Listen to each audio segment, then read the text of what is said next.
Friends, ఎడారులు అనగానే ముందుగా అందరూ గుర్తు చేసుకునేవి ఒంటెలు. ఎందుకంటే ఎడారిలో నీళ్లు లేకుండా అది కూడా సుమారు 2 వారాలకు పైగా జీవించగలవు. ఇక ఆహారం లేకుండా కనీసం 5 నుండి 6 నెలల వరకు వాటి ప్రాణాన్ని నిలుపుకోగలవు.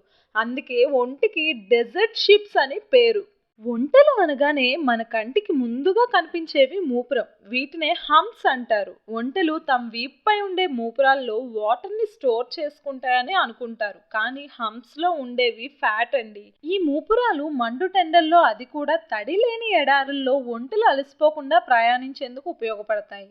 ఒంటె వాటి ముక్కులో ఉండే సన్నని వెంట్రుకల సహాయంతో గాలిలో ఉండే తేమను గ్రహిస్తూ శరీరం నుంచి చెమట రూపంలో కోల్పోయే నీటిని భర్తీ చేసుకోవడంతో పాటు వాటి శరీర ఉష్ణోగ్రతను 10 డిగ్రీల సెంటీగ్రేడ్ వరకు తగ్గించుకోగలదు. ఒంటె కేవలం కొన్ని నిమిషాల్లోనే దాదాపు 100 లీటర్ల నీరు త్రాగగలదు.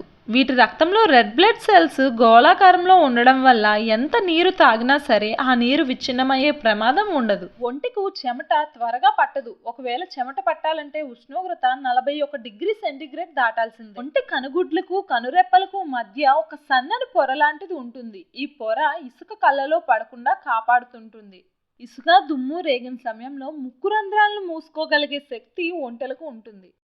ఒంటె నోటి లోపల భాగాలు ఎంత దృఢంగా ఉంటాయంటే ముళ్ళ చెట్లను కాయలను సైతం తిన్నా ఎలాంటి గాయాలు కావట. ఇందుకు వీటి పెదాలు మందంగా ఉండడం ఒక కారణం. శత్రువులు దాడి చేసే సమయంలో ఒంటెలు ముందుగా చేసే పని ఉమ్మటం.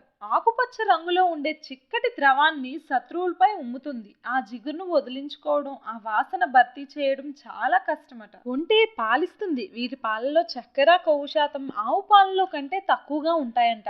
వీటి పాలు చర్మ సౌందర్యంలో మంచి ప్రత్యేక పాత్ర పోషిస్తున్నాయి. ఒంటిపై ఉండే ఫర్ బట్టల తయారీకి, పెయింట్ బ్రష్ల తయారీకి, కార్పెట్స్, రగ్స్, మ్యాట్రెస్ ఇలా చాలా రకాలుగా ఉపయోగిస్తున్నారు. ఒంటె చర్మంతో చాలా రకాల దుస్తులు తయారు చేస్తున్నారు. అరేబియన్ ఒంటికి 1 మూపురం, ఆసియా ఒంటికి 2 మూపురాలు ఉంటాయి. ఒంటె జీవితకాలం మీకు తెలుసా? కామెంట్ చేయడం మర్చిపోకండి. Please subscribe my channel.